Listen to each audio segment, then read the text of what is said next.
Good morning to all.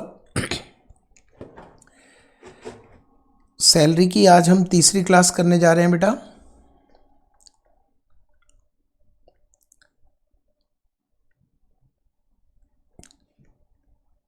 Class number 3। अभी तक हमने कर लिया इसमें बेसिक या चार्ज, टैक्सेबिलिटी, थोड़ा सा हिस्सा टैक्सेबिलिटी में बचा हुआ है, बताऊंगा। टैक्सेबिलिटी मतलब किस ईयर में टैक्सेबल होगा, अक्रूवल और receipt, which ever is earlier. Taxability, allowances, ये पहली क्लास में हमने किया था। दूसरी क्लास में हमने किया provident fund, super एनुएशन fund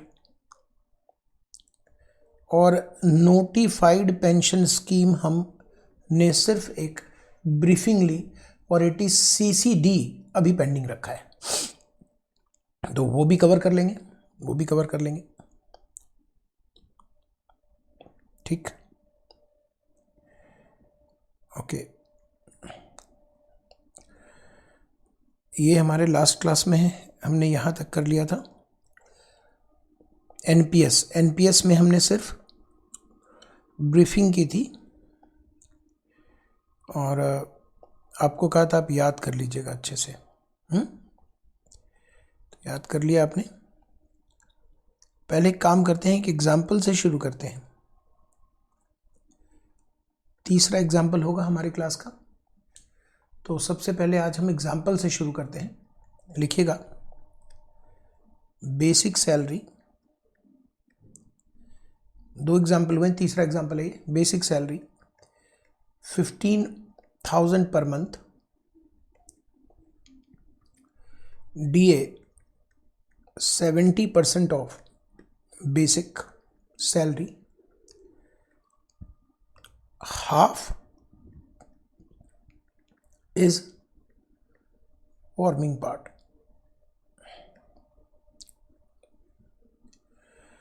Bonus 2 months of basic salary. Commission 1200 per month. Commission 1200 per month. Medical allowance 200 per month. HRA 10,000 per month. Actual rent paid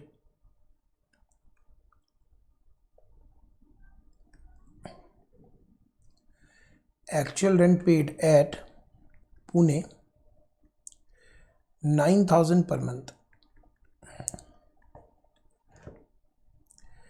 अब यहाँ मैं डाल रहा हूँ प्रोविडेंट फंड, क्योंकि आपने पढ़ा है तो एक बार प्रैक्टिस होनी चाहिए। Employer contribution to RPF 13% of basic and DA. 13% of basic and DA. Own contribution to RPF 5,000 per month. Interest accrued at the rate 11% per annum on RPF is rupees 33,000. Income from house property, चूँकि आपने नहीं पढ़ा है इसलिए आपको ये readymade मिल रहा है, जब आप पढ़ेंगे तो मैं इसमें भी थोड़ा बहुत प्रैक्टिस करवाऊंगा, ठीक है। Interest on saving account with SBI 16,000। Interest on FD with PNB 60,000। Tuition fee paid for his 3 children,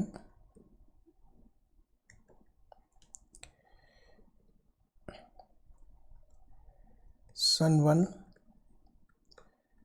1600 per month, son 2 2000 per month, और daughter 4,000 per month। Amount deposited to PPF 70,000।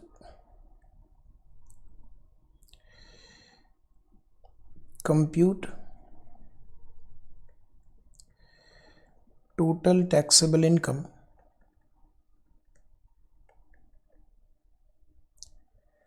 And tax liability. मैंने आपको पहले ही कहा था कि full fledge हम question करेंगे और प्रैक्टिस होगी। हमें क्या करना है, प्रैक्टिस करना है। तो प्रैक्टिस ज़रूरी है, इसलिए ये मैंने पूरा कंप्लीट क्वेश्चन आपको करके दिया। अभी हम करेंगे इसे, ठीक है। एक और चीज़ लिख सकते हो आप,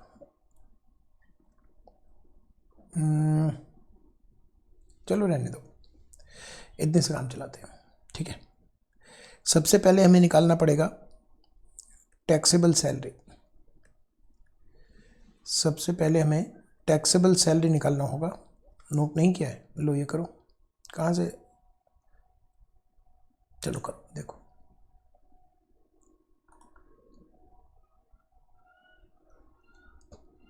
ठीक है,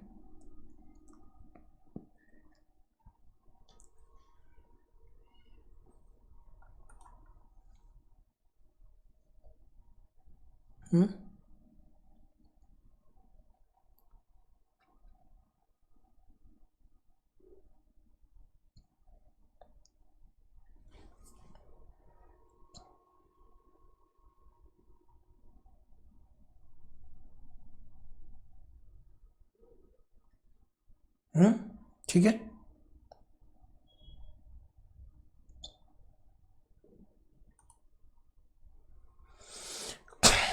नहीं, मैं करवाता हूँ। अब बस मेरे साथ साथ पार्टिसिपेट करो, ये भी मेरे लिए बहुत होगा। Basic salary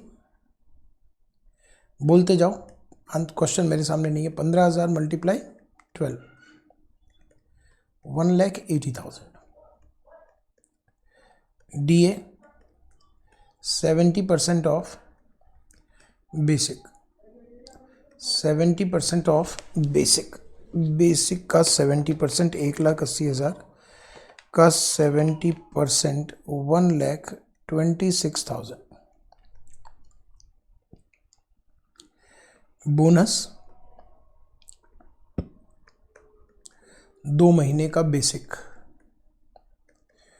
30,000। Commission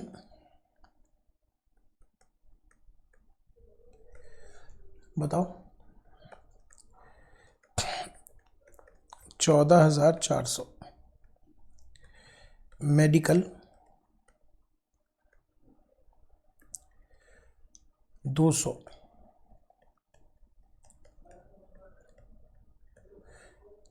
HRA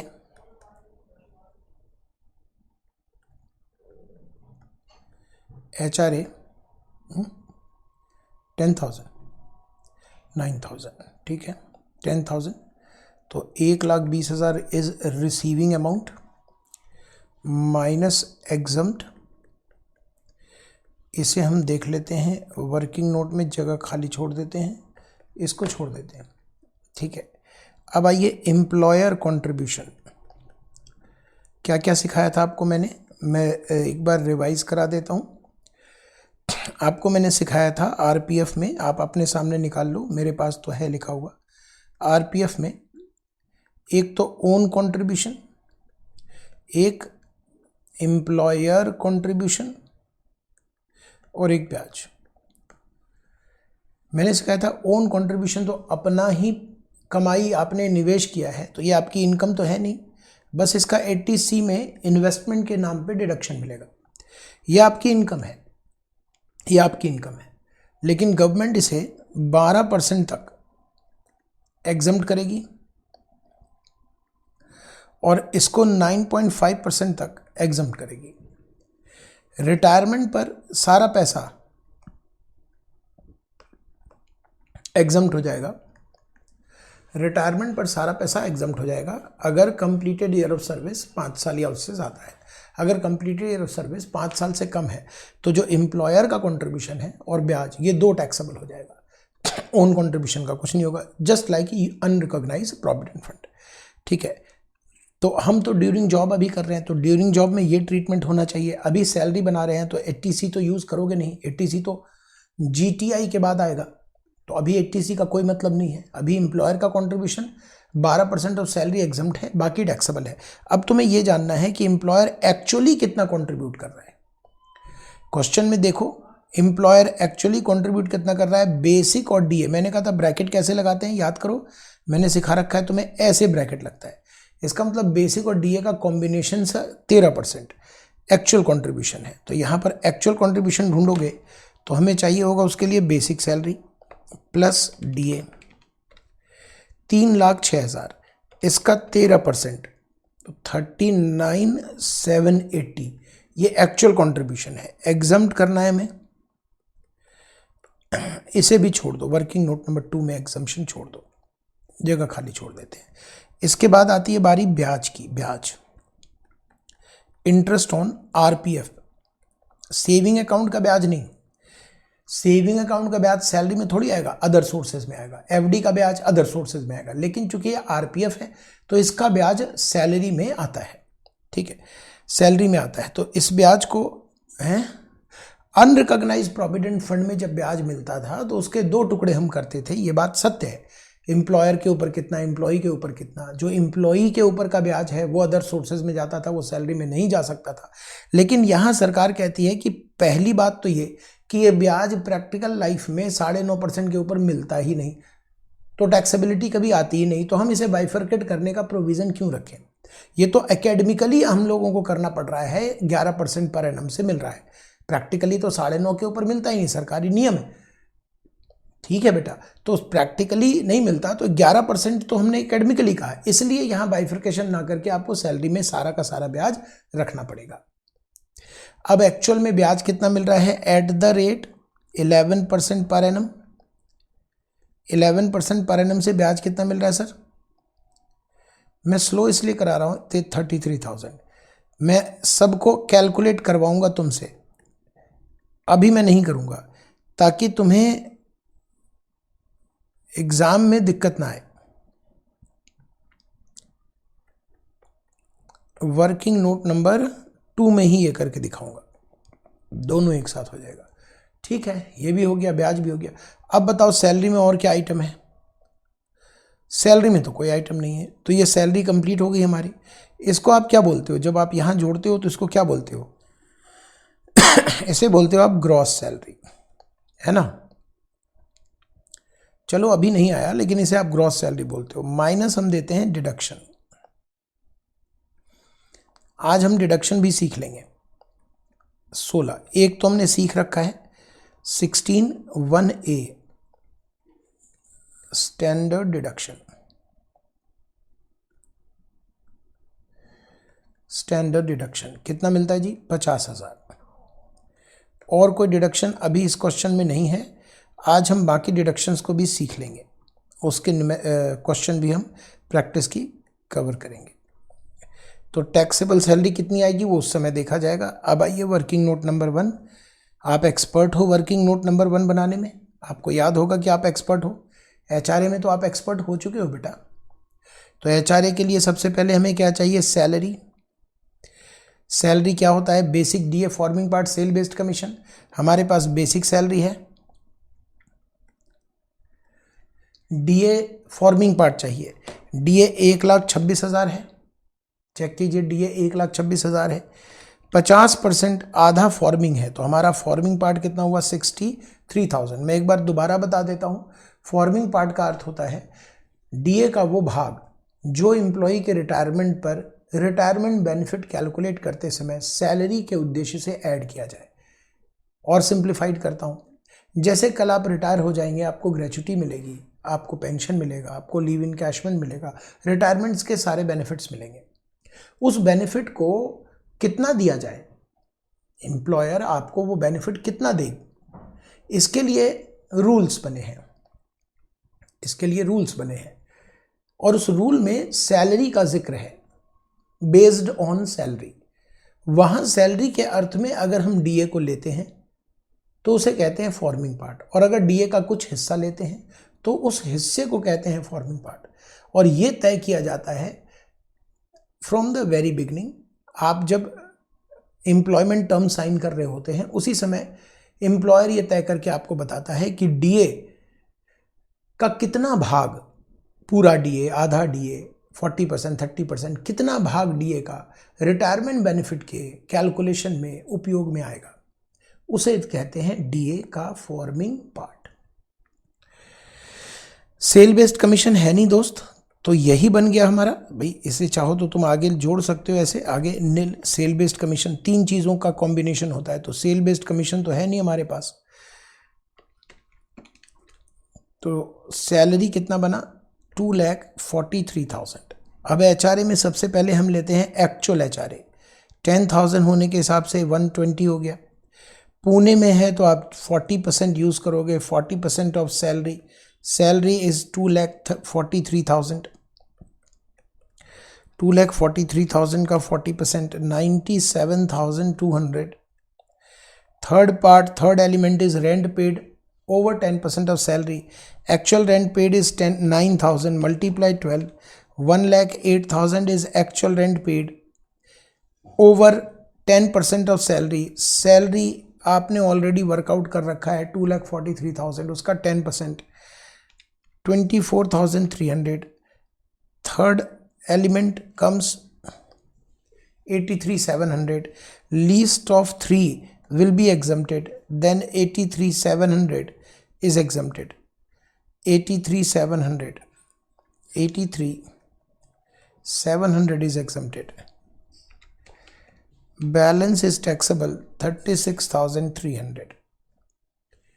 complete कीजिए इसे आप पहले, ये लीजिए कॉपी कीजिए।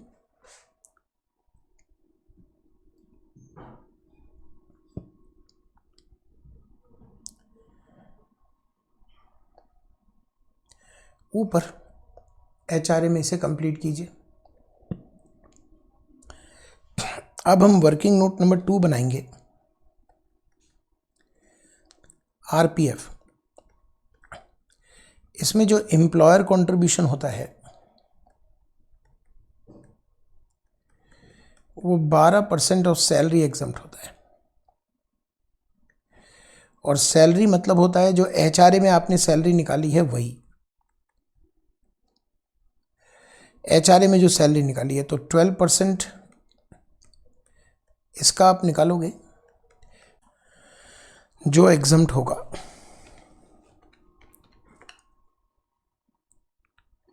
$29,160, ऊपर 29,160 फिल करो।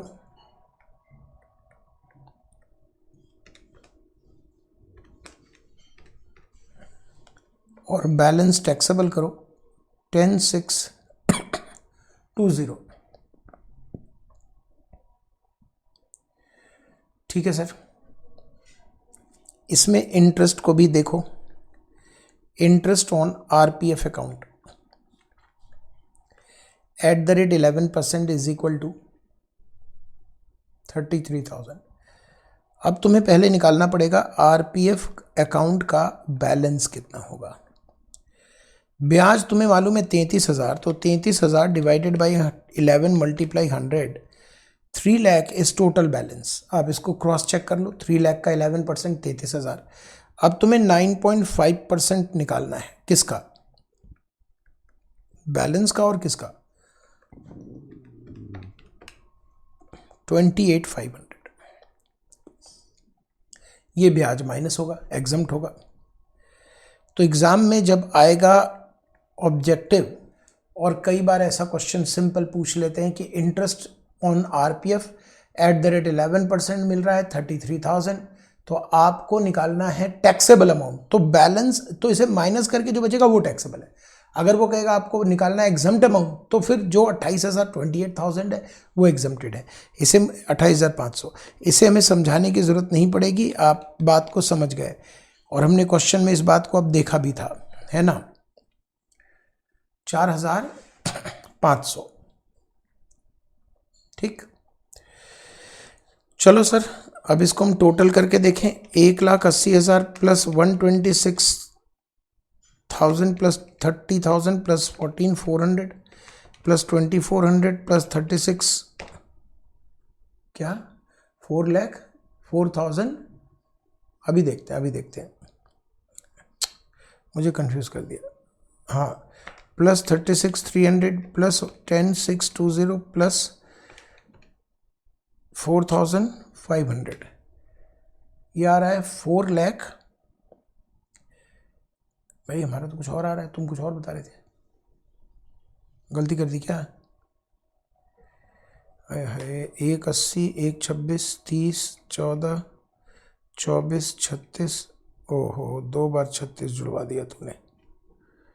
चलो कोई नहीं, माइनस कर देते हैं। क्या करे थे? हाँ, मेरा भी वही आ रहा है, 4,04,220 माइनस 50,000, 354,220 टैक्सेबल, 354,220।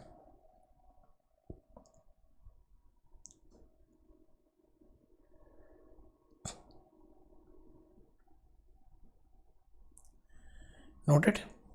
अच्छा, अब तुम मुझे बताओ टीटीआई कैसे निकालोगे? इनकम फ्रॉम सैलरी है,